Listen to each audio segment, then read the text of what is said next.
प्रयागराज में अप्रैल 2023 का महीना अतीक अहमद के परिवार के लिए काले अध्याय के तौर पर जाना जाएगा। उमेश पाल हत्याकांड के बाद हुई कार्रवाई में जहां शाइस्ता परवीन की गोद सुनी हुई, वहीं 15 अप्रैल को शाइस्ता का सुहाग भी उजड़ गया। अतीक के सबसे दुलारे बेटे असद और शूटर गुलाम को जहां एसटीएफ के प्रभारी रहे नावेंदु सिंह ने मुठभेड़ में मौत दी थी, तो वहीं अतीक और अशरफ को पुलिस कस्टडी में 3 शूटर्स अरुण, लवलेश और शनि ने ताबड़तोड़ गोलियां बरसाकर मौत के घाट उतार दिया था। बेटे की मौत का सदमा खत्म होता उससे पहले ही शाइस्ता को एक बड़ा जख्म मिल गया, जो इस परिवार के लिए हमेशा काले अध्याय के तौर पर जाना जाएगा, जिसको लोग कभी भूल नहीं सकते। सरेआम उमेश पाल हत्याकांड करके अतीक अहमद गैंग ने पूरे देश में अपनी हनक बना ली थी, लेकिन एसटीएफ के प्रभारी नवेंदु सिंह ने अतीक के इस गिरोह को मिट्टी में मिलाने की ठानी और सबसे पहले अपने नेटवर्क का इस्तेमाल करते हुए झांसी में अतीक के बेटे को मार गिराया। उस वक्त लोग यही सोच रहे थे कि कुछ भी हो, पुलिस या एसटीएफ अतीक के बेटे को तो नहीं मारेगी, लेकिन एसटीएफ के वीर सीओ नवेंदु सिंह ने झांसी में अतीक के चहेते बेटे को मौत देकर ये साबित कर दिया था कि अपराधी चाहे कितना बड़ा हो, बख्शा नहीं जाएगा।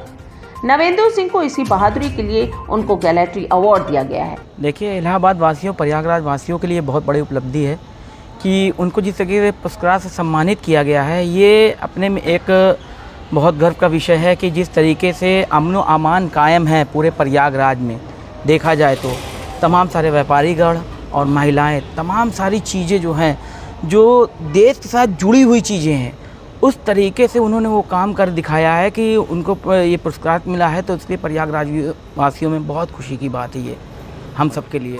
माफिया अतीक अहमद के 5 बेटे थे और अतीक ने अपने 5 बेटे के लिए इतनी दौलत बनाई थी कि अतीक के परिवार की 7 पुश्तों को भी पैसों के लिए काम करने की जरूरत नहीं थी। लेकिन कहते हैं कि अपराध से कमाया धन परिवार के काम नहीं आता। हुआ भी अतीक और अतीक के परिवार के साथ ऐसा ही। 14 अप्रैल को अतीक के सबसे चहेते बेटे असद की कसारी मसारी कब्रिस्तान में कब्र खुदी, तो दूसरे ही दिन अतीक और अशरफ की उसके बगल में कब्र खोदी गई। भले ही अतीक ने अपने परिवार के लिए अकूत दौलत बनाई थी, लेकिन साथ कुछ नहीं गया, बल्कि मिली भाई, बेटे और खुद को सिर्फ 2 गज जमीन, जिस पर कोई फूल भी चढ़ाने से डरता है। प्रयागराज में एसटीएफ प्रभारी नवेंदु सिंह ने अपने कार्यकाल में न केवल असद और गुलाम को कब्र तक पहुंचाया, बल्कि अतीक के IS 227 की भी कब्र खोद दी थी। चुन चुनकर अतीक के गुर्गों को पकड़ा और सलाखों के पीछे भेजा। अतीक की अवैध संपत्तियों को भी काफी हद तक नवेंदु सिंह ने खोजा और उसे जब्ती की कार्रवाई तक पहुंचाया। 2017 के बाद से आज 2024 तक अतीक की अब तक 2000 करोड़ की प्रॉपर्टी पर कार्रवाई हुई है, जिसका अधिकतर श्रेय ईमानदार अफसर नवेंदु सिंह को जाता है।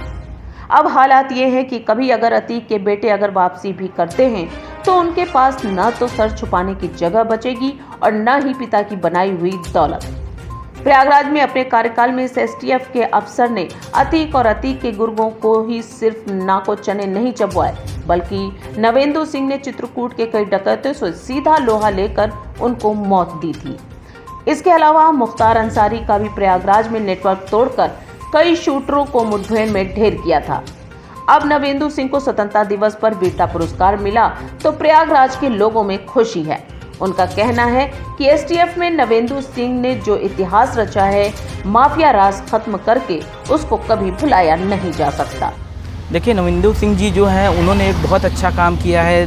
देश से जुड़े हुए व्यक्ति के रूप में देखा जा सकता है उनको, कि तमाम सारे माफियाओं को उन्होंने जो है जड़ से ख़त्म किया है, और जो तमाम सारी जो गरीब आस लगाए हुए थे कि कोई हमारे बीच ऐसा रहनुमा बन के आएगा, हमारे लिए काम करेगा, तो उसी के रूप में नवेंदु सिंह जी आए और उन्होंने गरीबों के लिए जो ज़मीनें वगैरह इधर से उधर चीज़ फिर से उनको दिलाने का काम किया है। तो ये एक बहुत बड़ी उपलब्धि के रूप में इसको देखा जा सकता है। नाम बता दीजिए। मोहम्मद फरीद साहब।